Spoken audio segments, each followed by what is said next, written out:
नमस्कार, SBT news में आपका स्वागत है। पेश है 20 सितंबर मंगलवार सुबह 6:15 बजे राजस्थान की बड़ी खबरें। सबसे पहले एक नज़र डालते हैं आज की हेडलाइंस पर। विधानसभा में बीजेपी के धरने पर भड़के मुख्यमंत्री गहलोत, कहा दिल्ली में जाकर दे धरना।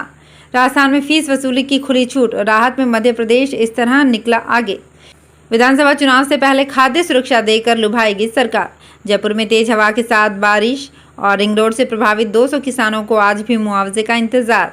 और अब खबरें विस्तार से। राजस्थान विधानसभा सत्र का सत्रावसान नहीं किए जाने के विरोध में विधानसभा स्पीकर सीपी जोशी के कक्ष में भाजपा विधायकों की ओर से दिए गए धरने को लेकर मुख्यमंत्री अशोक गहलोत ने बीजेपी को घेरा है। मुख्यमंत्री अशोक गहलोत ने कहा कि बीजेपी विधायकों को विधानसभा स्पीकर के कक्ष में धरना देने की बजाय दिल्ली जाकर धरना देना चाहिए। सीएम गहलोत ने विधानसभा परिसर में मीडिया से बातचीत करते हुए कहा कि विधानसभा स्पीकर के कक्ष में धरना देने की नौबत क्यों पड़ी, इस पर बीजेपी को सोचना चाहिए। मुख्यमंत्री गहलोत ने कहा कि विधानसभा सत्र को कंटिन्यू इसलिए रखा गया है क्योंकि बीजेपी ने देश में नया मॉडल बना रखा है। देश में हॉर्स ट्रेडिंग के जरिए चुनी गई सरकारों को गिराया जा रहा है। मध्य प्रदेश, कर्नाटक, महाराष्ट्र में सरकारें गिराई गई है और अब झारखंड पर इनकी नजर है। राजस्थान के निजी मेडिकल कॉलेजों की 50% सीटों पर सरकारी मेडिकल कॉलेजों के बराबर फीस का नियम लागू करने में राजस्थान सरकार मध्य प्रदेश सहित अन्य राज्यों में पिछड़ गई है। मध्य प्रदेश ने पीजी पाठ्यक्रमों के लिए ये नियम लागू कर दिया है, जबकि राज्य ने ये निर्णय फीस निर्धारण कमेटी पर छोड़ दिया है।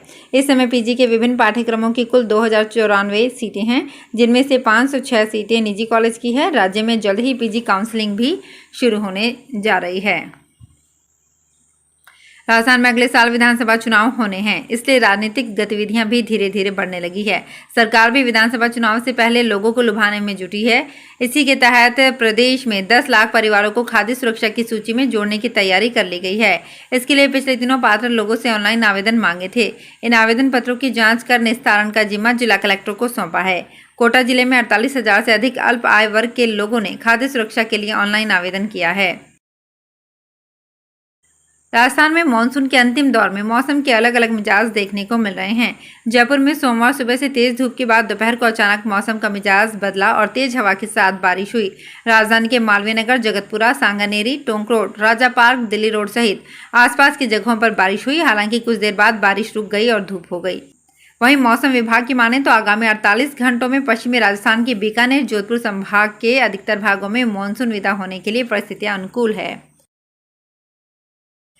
जयपुर में रिंग रोड परियोजना से प्रभावित 200 किसानों को आज भी अपने अवाप्त जमीन के बदले 25% विकसित भूमि के मुआवजे का इंतजार है। जेडी के हाथ खड़ा करने के बाद अब पूरा मामला सरकार के पाले में आ गया है। अब मंत्री स्तर पर मुआवजा को लेकर निर्णय किया जाएगा। दरअसल 47 किलोमीटर लंबे दक्षिणी रिंग रोड के लिए 2005 में जेडीए ने जमीन अवाप्त की सूचना जारी की थी। इसके लिए अजमेर रोड से टोंक रोड और टोंक रोड से अजमेर रोड तक 360 मीटर में जमीन अवाप्त की गई थी। पंजाब के मुख्यमंत्री और पंजाब लोक कांग्रेस के मुखिया कैप्टन अमरिंदर सिंह सोमवार को अपने निष्ठावान सैकड़ों समर्थकों समेत भारतीय जनता पार्टी में शामिल हो गए और अपनी पार्टी का भाजपा में विलय कर लिया। भाजपा के केंद्रीय कार्यालय में भारी भीड़ के बीच केंद्रीय मंत्री नरेंद्र सिंह तोमर एवं किरण रिजिजू तथा पंजाब भाजपा के अध्यक्ष अश्विनी शर्मा ने कैप्टन सिंह और प्रमुख नेताओं को अंग वस्त्र पहनाया और सदस्यता पर्ची एवं गुलदस्ता देकर उनका भाजपा में स्वागत किया। इस मौके पर कांग्रेस छोड़कर कुछ समय पहले भाजपा में शामिल हुए किसान नेता सुनील जाखड़ भी मौजूद रहे। सीमा सुरक्षा बल के 129 जवानों तथा अधिकारियों को सोमवार को सराहनीय सेवा के लिए पदकों से सम्मानित किया गया। सीमा सुरक्षा बल कर्मियों को राजधानी दिल्ली, कमान मुख्यालय पश्चिमी कमान चंडीगढ़, कमान मुख्यालय पूर्वी कमान कोलकाता तथा सहायक प्रशिक्षण केंद्र बेंगलोर में आयोजित विशिष्ट अलंकरण समारोह में ये पुरस्कार प्रदान किए गए। राजस्थान की मुख्य सचिव उषा शर्मा ने प्रधानमंत्री आदर्श ग्राम योजना के तहत चयनित गांव में लंबित ग्राम विकास योजनाएं जल्द ही पूरी करने के निर्देश दिए हैं। मुख्य सचिव सोमवार को शासन सचिवालय में प्रधानमंत्री आदर्श ग्राम योजना की प्रगति की समीक्षा के लिए सामाजिक न्याय एवं अधिकारिता विभाग द्वारा संबंधित जिला कलेक्टर एवं जिला परिषद के मुख्य कार्यकारी अधिकारी के लिए आयोजित बैठक की अध्यक्षता कर रही थी। राजस्थान के राज्यपाल कलराज मिश्र से मुख्यमंत्री अशोक गहलोत ने जयपुर में मुलाकात की। श्री मिश्र से मुख्यमंत्री ने राजभवन में शाम को ये मुलाकात की, जो शिष्टाचार भेंट थी। जयपुर शहर में दुर्गा पूजा महोत्सव को लेकर तैयारियां शुरू हो गई है। बंगाली समाज की ओर से इस बार दुर्गा पूजा को विश्व विरासत की थीम पर मनाने की तैयारी की जा रही है।